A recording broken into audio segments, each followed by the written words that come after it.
ಮುಸ್ಲಿಮರ ಮತ ಹಕ್ಕು ವಿಚಾರಣೆಯಲ್ಲಿ ಸ್ವಾಮೀಜಿ ಚಂದ್ರಶೇಖರನಾಥ ಸ್ವಾಮೀಜಿ ಇವತ್ತು ಪೊಲೀಸ್ ವಿಚಾರಣೆಗೆ ಹೋಗಿಲ್ಲ. ನನಗೆ ಆರೋಗ್ಯ ಸರಿ ಇಲ್ಲ, ಬರೋಕ್ಕಾಗಲ್ಲ. 18ನೇ ತಾರೀಕು ಮಧ್ಯಾಹ್ನ 3 ಗಂಟೆಗೆ ಬೇಕಾದ್ರೆ ಬರ್ತೀನಿ, ಅಷ್ಟರೊಳಗಡೆ ಅರ್ಜೆಂಟ್ ಇದ್ದರೆ ಮಠಕ್ಕೆ ಬಂದು ತಗೊಳ್ಳಿ ಹೇಳಿಕೆ. ಕರಿಯಾ ಅಂದವ್ರಿಗೂ ಪಾಕಿಸ್ತಾನ್ ಜಿಂದಾಬಾದ್ ಅಂದವ್ರನ್ನ ಬಿಟ್ಟು ನಾನು ಹಿಂದೆ ಬಂದಿದ್ದೀರಿ ಪೊಲೀಸ್ನವರು, ಇಟ್ಸ್ ಆಲ್ ರೈಟ್, ಫೇಸ್ ಮಾಡೋಣ ಅಂತ ಅಂದಿದ್ದಾರೆ. ಈ ಮಧ್ಯೆ ವಿಜಯೇಂದ್ರ ಹೋಗಿ ಮಾತಾಡಿದ್ದಾರೆ. ಅಶೋಕ್ ಎಂದಿನಂತೆ ವಾರ್ನಿಂಗ್ ಇಶ್ಯೂ ಮಾಡಿದ್ದಾರೆ. ಚಲುವರಾಯ ಸ್ವಾಮಿ ಮಾತ್ರ ಬಿ ರಿಪೋರ್ಟ್ ಹಾಕಿದ್ರೆ ಎಲ್ಲ ಸರಿ ಹೋಗುತ್ತೆ. ಚಲುವರಾಯ ಸ್ವಾಮಿ ಏನು ಇನ್ವೆಸ್ಟಿಗೇಷನ್ ಆಫೀಸರ? ರಿಪೋರ್ಟ್ ಹಾಕಕ್ಕೆ B report, C report, A report ಹಾಕ್ಕೊಳ್ಳೋಕ್ಕೆ ಅವರೇನು ಇನ್ವೆಸ್ಟಿಗೇಷನ್ ಆಫೀಸರ್ ಅವರು? 26ನೇ ತಾರೀಕು ಹೇಳಿದ್ದುಂಟು. 27ನೇ ತಾರೀಕು ಬೆಳಿಗ್ಗೆ 10 ಗಂಟೆಗೆ ಪೇಪರು ಮತ್ತಷ್ಟೇ ಎಲ್ಲ ಥರಲ್ಲೂ ಕೊಟ್ಟಿದೆ. ಇವನು 27ನೇ ತಾರೀಕು ಮಧ್ಯಾಹ್ನ ಯಾವಾಗೂ ಗೊತ್ತಿಲ್ಲ.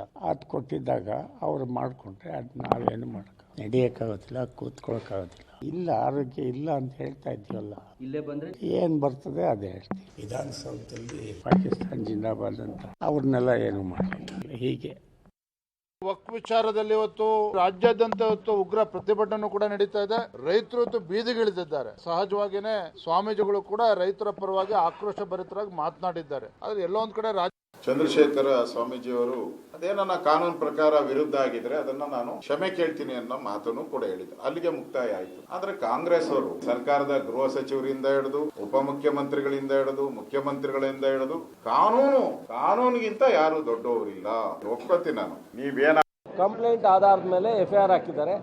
FIR ನಲ್ಲಿ ಈಗಾಗಲೇ ಅವರು ಅದನ್ನ ವಿಷಾದವನ್ನ ವ್ಯಕ್ತಪಡಿಸಿದ್ದಾರೆ. ಅದನ್ನ ಒಂದು ಬಿ ರಿಪೋರ್ಟ್ ಹಾಕಿದ್ರೆ ಕ್ಲಿಯರ್ ಆಗುತ್ತೆ. ಸೊ ಅವ್ರು ಯಾರು ಕಂಪ್ಲೇಂಟ್ ಕಾನೂನನ್ನ ಮೀರಿ ಹೌದು ಯಾರೂ ಇಲ್ಲ.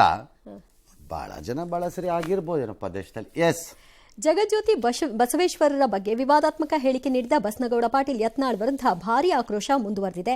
ಶಾಸಕ ಕಾಶಪ್ಪನವರ್ ಮತ್ತು ಸಿಎಂ ಇಬ್ರಾಹಿಂ ವಾಗ್ದಾಳಿ ನಡೆಸಿದ್ದಾರೆ. ಲಿಂಗಾಯತ ಮಹಾಸಭಾ ಕೂಡ ಕಿಡಿಕಾರಿದೆ. ಆದರೆ ತಮ್ಮನ್ನ ಟೀಕಿಸಿದವರ ವಿರುದ್ಧ ಯತ್ನಾಳ್ ಹರಿಹಾಯ್ದಿದ್ದಾರೆ. ಗೌಡ ಪಾಟೀಲ್ ಯತ್ನಾಳ್ ಅವ್ರಿಗೆ ನಾನು ಕ್ಷಮೆ ಯಾಚನೆ ಅಂತ ಕೇಳೋಕೆ ಹೋಗೋದಿಲ್ಲ. ಯಾಕಂದ್ರೆ ಅದಕ್ಕೆ ಅರ್ಹರೂ ಇಲ್ಲ ಅವರು. ಯಾಕಂದ್ರೆ ಸಹಜವಾಗಿ ಮಾತಾಡುವ ಮರಾಠದಲ್ಲಿ ಎಲ್ಲರ ಬಗ್ಗೆಯೂ ಮಾತಾಡ್ತಾರೆ, ಒಬ್ಬರ ಬಗ್ಗೆ ಅಲ್ಲ. ಈ ಒಂದು ಹೇಳಿಕೆಗಳನ್ನ ಇವರು ನಿಲ್ಲಿಸದೇ ಇದ್ರೆ ಬಹುತೇಕ ಬಸವ ಅನುಯಾಯಿಗಳು ಇವ್ರಿಗೆ ತಕ್ಕ ಪಾಠ. ಅವರಿಗೆ ಕೂಡಲೇ ಮೆಂಟಲ್ ಹಾಸ್ಪಿಟ್ಲಿಗೆ ನನಗೆಲ್ಲ ಇವರೇ ಕೂಡಲ ಸಮಯದಾಗ ಹೋಗಿ ಹಾರ್ತಾರೋ ಅಂತ ಅನುಮಾನ ಶುರುವಾಗ್ಯದ. ಫ್ರಸ್ಟ್ರೇಟ್ ಆಗ್ಯಾರ ಬಸವನಗೌಡರು. ಬಸವ ತತ್ವ ಓದ್ರಿ, ಸಿರಿಗೆರೆ ಮಠಕ್ಕೆ ಹೋಗಿ ಸಾಣೆಹಳ್ಳಿ ಸ್ವಾಮಿಗಳ ಹತ್ರ ಕೂತು ಮುದ್ದೆ. ಈಶ್ವರ್ ಕಂಡ್ರೇನು ಒಬ್ಬ ಜೋಕರ್ ಅದಾನ, ಅವನೇ ಮಾನಸಿಕ ರೋಗಿ ಅದಾನ್ರಿ. ಸ್ವಾಮಿಗಳಿಗೆ ಏನ ಕೇಳ್ತೀನಿ, ಬಸವಣ್ಣವರ ಅಂತ್ಯ ಹೆಂಗಾಯ್ತು ಅನ್ನೋದು, ಬಸವಣ್ಣವರ ಕೊನೆಯ ದಿನಗಳು ಏನಾಯ್ತು ಅನ್ನೋದು ಓದ್ಲಿ, ಅನುಭವ. ಆಲ್ ರೈಟ್, ಡಬಲ್ ವಾರ್ ಇದ್ದಾರೆ. ಒಂದ್ ಕಡೆ ಬಿಜೆಪಿ ವಿಜಯೇಂದ್ರ ಯಡಿಯೂರಪ್ಪ, ಇನ್ನೊಂದ್ ಕಡೆ ಪಂಚಮಸಾಲಿ ಲೀಡರ್ಗಳ ಜೊತೆ ಎರಡು ಕಡೆ ವಾರ್. ಅಲ್ಪಸಂಖ್ಯಾತರ ದಮನ ವಿಚಾರವಾಗಿ ಜಮ್ಮು ಕಾಶ್ಮೀರದ ಮಾಜಿ ಮುಖ್ಯಮಂತ್ರಿ ಮೆಹಬೂಬಾ ಮುಫ್ತಿ ವಿವಾದಾತ್ಮಕ. ಭಾರತದಲ್ಲಿ ಅಲ್ಪಸಂಖ್ಯಾತರ ಪರಿಸ್ಥಿತಿಯಂತೆ ಬಾಂಗ್ಲಾ ಅಲ್ಪಸಂಖ್ಯಾತರ ಪರಿಸ್ಥಿತಿಯೂ ಇದೆ ಅಂದರೆ ಕರೆಕ್ಟ್. ಅಲ್ಲಿ ಹಿಂದೂಗಳಿಗೆ ಏನು ಪರಿಸ್ಥಿತಿ ಇದೆಯೋ ಇಲ್ಲೂ ಹಿಂದೂಗಳಿಗೆ ಅದೇ ಪರಿಸ್ಥಿತಿ ಇದೆ. ಕರೆಕ್ಟ್ ಅಲ್ಲ? ಇಲ್ಲಿನ ಅಲ್ಪಸಂಖ್ಯಾತರು ಹಂಗ ನಾಚಿಕೆಡು ಮಕ ಎತ್ಕೊಂಡು ಓಡಾಡಕ್ಕೆ 3 ಸೀಟ್ ಗೆಲ್ಲಕ್ಕೆ ಯೋಗ್ಯತೆ ಇಲ್ಲದೆ ಯೋಗಿ ಈಕೆ ಬಂದು ದೇಶಕ್ಕೆ ಪಾಠ ಹೇಳ್ತಾರಂತೆ. ಪಾಠ ದೇಶದ್ರೋಹಿ ತಂದು ಹೋಗಮ್ಮ ನೀನು ಬಾಂಗ್ಲಾದೇಶಕ್ಕೆ ಅಥವಾ ಪಾಕಿಸ್ತಾನಕ್ಕೆ ಅನ್ಬೇಕು. ಅಲ್ಲಿಷ್ಟೆಲ್ಲ ಮಾತಾಡಕ್ಕೆ ಯೋಗ್ಯತೆ ಇಲ್ಲ. 2 ಸೀಟ್ ಗೆಲ್ಲಕ್ಕೆ ಯೋಗ್ಯತೆ ಇಲ್ಲ. ಭಾಷಣ ಬಿಗಿತಾರೆ ಬಂದಿಲ್ಲ. ದೇಶದ್ರೋಹಿ ಅಂದರೆ ಇದೇನೆ, ಕೇಸ್ ಹಾಕ್ಬಿಟ್ಟು ಒಳಗಾಕ್ಬೇಕು ಇಂಥವ್ರನ್ನೆಲ್ಲ. ಬಿಟ್ಕೊಂಡು ಹೋಗ್ತಿರೋದಕ್ಕೆ ಹಿಂಗೆ ಆಗ್ತಿರೋದೇ ಅಲ್ಲ. ಎಸ್, ಮುಂದಕ್ಕೆ ಹೋಗೋಣ. ವಕ್ಫ್ ಬಿಲ್ ಪರಿಶೀಲನೆಗೆ ಅಲ್ಲಿ ಇನ್ನೊಂದು ಕಡೆ ವಾದ ಏನು, ಕಾಂಗ್ರೆಸ್ದು ವಾದ ಅಂತ ಇದು. ಧಾರ್ಮಿಕ ಸ್ಥಳಗಳ ಸಮೀಕ್ಷೆಗೆ ಕೋರಿ ಅರ್ಜಿ ಪರಿಗಣಿಸಬಾರ್ದು ಅಂತ ಕಾಂಗ್ರೆಸ್ ಸುಪ್ರೀಂ ಕೋರ್ಟ್ ಮೊರೆ ಹೋಗಿದೆ. ಯಾಕಪ್ಪ? ಆಲ್ ರೈಟ್, 1000 ವರ್ಷಗಳ ಹಿಂದೆ ಇಲ್ಲಿ ದೇವಸ್ಥಾನ ಇತ್ತು, ಇಲ್ಲಿ ಮಸೀದಿ ಆಗಿದೆ. ಅದೇನು ಇತ್ಯರ್ಥ ಆಗುತ್ತೋ ಆಗಲಿ, ಅದು ಪ್ರಶ್ನೆ ಬೇರೆ. ಅದನ್ನು ಟೆಸ್ಟ್ ಮಾಡಬೇಡಿ ಅಂತೀರಿ. Fair enough. ಹಾಗಾದರೆ 100 ವರ್ಷಗಳ ಹಿಂದೆ ಇದ್ದಿದ್ದ ವಕ್ಫಾಸ್ತಿಯನ್ನು ಈಗ ತಂದು ತಿದ್ದುಪಡಿ ಮಾಡ್ಕೊಳ್ಳೋದು ಓಕೆನಾ? ಅದಕ್ಕೆ ಯಾಕೆ ಹೋಗಲಿಲ್ಲ ಕಾಂಗ್ರೆಸ್ನವರು ಅಪ್ಲಿಕೇಶನಲ್ಲಿ? ಅದಕ್ಕೆ ಇಲ್ಲಿ ಕರ್ನಾಟಕಕ್ಕೆ ಮಾತಾಡಲ್ಲ ನಿಮ್ಮ ಲೀಡರ್ಗಳು? ಮಾತಾಡಿ. ಯಾರೋ 80 ವರ್ಷ ಅನುಭವಿಸ್ಕೊಂಡ್ಬಂದಿರೋ ರೈತರು ಅಥವಾ ಯಾವುದೋ ದೇವಸ್ಥಾನದ ಜಾಗದಲ್ಲಿ ಇದು ವಕ್ಫಾಸ್ತಿ ಅಂತ ಪಾಣಿ ಚೇಂಜ್ ಆಗುತ್ತೆ ಅಂತಂದರೆ ಅದು ಓಕೆನಾ?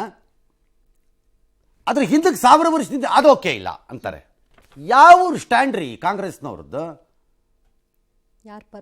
ಅದಕ್ಕೊಂದು ಲಾಜಿಕ್ ಬೇಡವಾ? ಹಿಂದೂಗಳು ಬೇಡವೇ ಬೇಡ ಅನ್ನೋ ತೀರ್ಮಾನಕ್ಕೆ ಬಂದ್ಬಿಟ್ಟಂಗೆ ಇದೆಯಪ್ಪ ಕಾಂಗ್ರೆಸ್ನವ್ರು. ಯಾಕೋ ನೋಡಿದ್ರೆ ಹಾಗೆ ಕಾಣುತ್ತೆ ನೋಡಿದ್ರೆ. ಎಸ್, ವಕ್ಫ್ ಬಿಲ್ ಪರಿಶೀಲನೆಗೆ ರಚನೆಯಾದ ಜೆಪಿಸಿ ಇದೀಗ ರಾಜ್ಯಗಳ ಅಧೀನದಲ್ಲಿರುವ ವಕ್ಫ್ ಆಸ್ತಿಗಳ ಮೇಲೆ ದೃಷ್ಟಿ ಹರಿಸಿದೆ. ವಕ್ಫ್ ಆಸ್ತಿಗಳ ವಿವರಗಳನ್ನು ಸಲ್ಲಿಸುವಂತೆ ರಾಜ್ಯ ಸರ್ಕಾರಕ್ಕೆ ಸೂಚಿಸಿದೆ. ದೇಶಾದ್ಯಂತ ವಕ್ಫ್ ಆಸ್ತಿಗಳ ಅತಿಕ್ರಮ ದೊಡ್ಡ ಮಟ್ಟದಲ್ಲಿ ನಡೀತಾ ಇದೆ. ಹಲವು ರಾಜ್ಯಗಳು ಕೂಡ ಈ ಕೆಲಸ ಮಾಡಿವೆ. ಅಕ್ರಮವಾಗಿ ವಕ್ಫ್ ಆಸ್ತಿಗಳು ಭೂಮಿಗಳನ್ನು ತಮ್ಮ ವಶದಲ್ಲಿ ಈ ಮಧ್ಯೆ ವಕ್ಫ್ ಗಲಾಟೆಯನ್ನು ಎದುರಿಸಲು ಆ ಕಡೆ ಯತ್ನಾಳ್ ಟೀಮ್, ಈ ಕಡೆ ಅಶೋಕ್ ಟೀಮ್ ಇವತ್ತು ಮೈಸೂರಿಗೆ ಹೋಗಿ ಎಲ್ಲ ಸ್ಟಾರ್ಟ್ ಮಾಡಿದಾರಂತೆ. ಅವರು ಇವ್ರದ್ದೊಂದು ವರದಿ ಆಗಬೇಕು, ಇವ್ರು ಹೋಗ್ಬೇಕು, ಕೆಲಸ ಇದೆ, ತುಂಬಾ ಪ್ರತ್ಯೇಕ ವರದಿಗಳನ್ನ ಬಹಳ ಕೆಲಸ ಇದೆ. ಆಲ್ ರೈಟ್, ನೀವು ಮಾಡಿ ಕೆಲಸ, ಆಮೇಲೆ ನೋಡೋಣ ಮುಂದೆ. ಸಂಸತ್ ಕಲಾಪ ಮತ್ತೆ ಬಲಿ. ಕಾರಣ ನಾವು ಹೇಳ್ದಂಗೆ ನಡಿಬೇಕು ಅಂತ ಇವರು, ನಾವು ಹೇಳ್ದಂಗೆ ನಡಿಬೇಕು ಅಂತ ಅವರು. ಅಲ್ಟಿಮೇಟ್ಲಿ ಇಲ್ಲ ಸಂಸತ್ ಅಷ್ಟೇ. ಈ ಮಧ್ಯೆ ಗುಜರಾತ್ ಗಲಭೆ ಆಧಾರಿತ ಸಿನಿಮಾನ ಸಬರ್ಮತಿ ರಿಪೋರ್ಟ್ ಸಂಸತ್ನಲ್ಲಿ ಪ್ರದರ್ಶನ ಕಂಡಿದೆ. ಮೋದಿ ಎಲ್ಲ ಸೇರ್ಕೊಂಡು ನೋಡಿದ್ದಾರೆ. ಕಾಂಗ್ರೆಸ್ ಅದಕ್ಕೆ ಆಕ್ಷೇಪ ವ್ಯಕ್ತಪಡಿಸಿದೆ. ಯಾಕೆ ಆಕ್ಷೇಪ? ಅಲ್ರಪ್ಪ, ಕಾಶ್ಮೀರದ್ದೇನಾದ್ರು ಬಂದರೆ ಆಕ್ಷೇಪ, ತುರ್ತು ಪರಿಸ್ಥಿತಿ ಏನಾದ್ರು ಬಂದರೆ ಆಕ್ಷೇಪ, ಇನ್ನೊಂದು ಯಾವುದೋ ಇಂದಿರಾ ಗಾಂಧಿ ಬಂದರೆ ಆಕ್ಷೇಪ.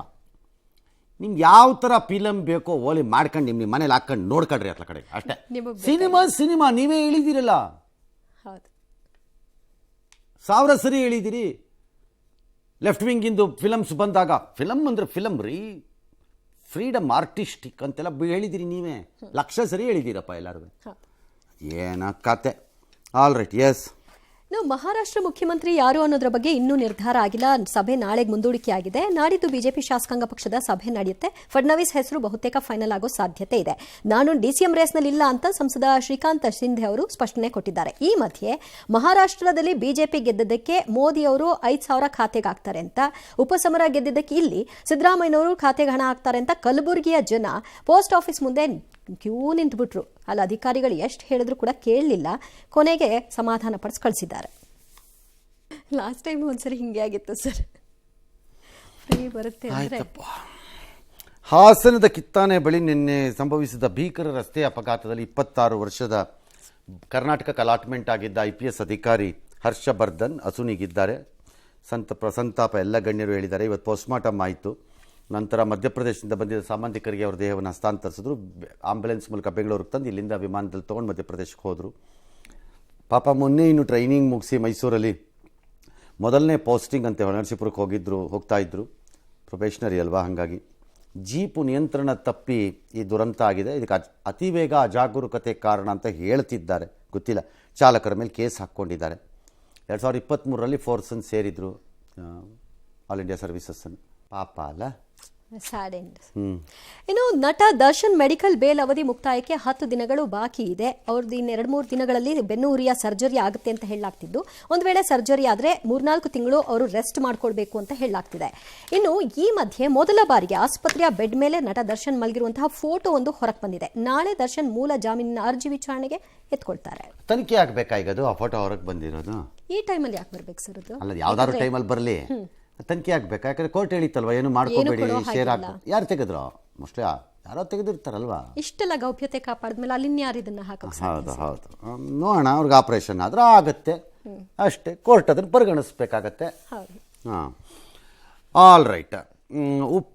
ಉಪೇಂದ್ರ ಅವರ UI ವಾರ್ನರ್ ಅಂದರೆ ಟ್ರೈಲರ್ ರಿಲೀಸ್ ಆಗಿದೆ. ಅದು 20ನೇ ತಾರೀಕು ಏನೋ ಫಿಲಮ್ ಅಲ್ವಾ ರಿಲೀಸ್? ಅದು ಹಾಂ, UI ಮೂವಿ. ಹಾಂ, ಇವತ್ತು ರಿಲೀಸ್ ಮಾಡಿದ್ರು ಉಪೇಂದ್ರ. ರಾಜಕಾರಣಿಗಳು ಜಗತ್ತಿಗೆ ಕೊಟ್ಟಿರೋದು ಅಭಿವೃದ್ಧಿ ಅಲ್ಲ, ಅವನತಿ ಅಂತ ಸಂದೇಶ ಕೊಟ್ಟಿದ್ದಾರೆ. ತಿನ್ನೋಕ್ಕೆ ಅನ್ನ ಇಲ್ದಿದ್ರು ಸರಿ, ಜಾತಿ ಹೋರಾಟ ನಿಲ್ಲಲ್ಲ, ಜಾತಿ ಹಾಗೂ ಅಧಿಕಾರ ದೇಶಕ್ಕೆ ಮಾರಕ ಇದು ಅಂತ ಅವ್ರದ್ದು ವಾದ. ಅದು ಸರಿ. ಆ ವಾದದಲ್ಲಿ ಏನಾರು ತಪ್ಪಿರೋಕ್ಕಾಗತ್ತೆಯೇ? ಎಲ್ಲರೂ ಒಪ್ಕೋಬೇಕಪ್ಪ ಅದನ್ನು. ಓಕೆ, ಅವ್ರು ಹೇಳ್ತಿರೋ ಈ ಸಂದೇಶ ಹೇಗೆ ಚಿತ್ರದಲ್ಲಿ ಮೂಡು ಬಂದಿದೆ ಅಂದರೆ ನೀವು ಚಿತ್ರನೇ ನೋಡ್ಬೇಕು. ಅವಾಗ ಈಗ ಈ ಉಪೇಂದ್ರ ಚಿತ್ರ ನೋಡಿದ್ರೇನೆ ಇದು ಅರ್ಥ ಆಗೋದು. ಬೇರೆ ಕತೆಗೀತೆ ಪತೆ ಯಾರು ಕೇಳಿದ್ರೆ ಬರ್ಕಾಗಲ್ಲ, ಅದು ನೋಡ್ಕೋಬೇಕಷ್ಟೇ. ಏನೋ ಮೀನಿಂಗ್ ಹಂಗಿದೆ. 2040 ಕಲ್ಪಿತ ಜಗತ್ತು. Upendra is extremely intelligent in ಫ್ಯೂಚರ್ನ ಊಹೆ ಮಾಡೋದ್ರಲ್ಲಿ. ಹಿಂದೆ ರೋಬೋಟ್ ಯಾವುದೋ ಮಾಡಿದ್ದು, ಸೂಪರ್ ಮೂವಿ ಒಂದು ಮಾಡಿದ್ದು, ಈ ಥರದ್ದೆಲ್ಲ. ಹಾಗಾಗಿ 20 ಆಮೇಲೆ ಈ ಥರ ಭವಿಷ್ಯದ ಚಿತ್ರಗಳು ಹಾಲಿವುಡಲ್ಲೆಲ್ಲ ತುಂಬ ಬಂದಿವೆ. ಈಗ 20 ವರ್ಷದಿಂದ 25 ವರ್ಷದಿಂದ ಸ್ಟಾರ್ ವಾರ್ಸ್ ಬರೋದು. ಏನಾಗುತ್ತೆ, ಹೆಂಗಿರುತ್ತೆ, ಎಷ್ಟೊಂದು ಆಗ್ತಾನೆ ಇದೆಯಪ್ಪ ಆ ಥರ. ಹಾಗಾಗಿ ಉಪೇಂದ್ರ ಹೇಳ್ತಿರೋದು ಇದೆಯಲ್ಲ 2040 ಅದಕ್ಕೆ ಅಭಿವೃದ್ಧಿ ಅಲ್ಲ ಅವನತಿ, ಅದು ಈಗಲೇ ಕೊಟ್ಬಿಟ್ಟಿದ್ದಾರೆ ಅವರು. ಸ್ಯಾಂಪಲ್. ಹಾಂ, ಅವಾಗಿಂದ ಇನ್ನೆಂಗಿರುತ್ತೆ ಅಂತ ನೋಡೇ ಬಿಡೋಣ ಚಿತ್ರ ಹಂಗಾರೆ, ಅಲ್ವಾ? ಏನಿದೆ ಟ್ರೈಲರ್ ಅಲ್ಲಿ ನೋಡೋಣ.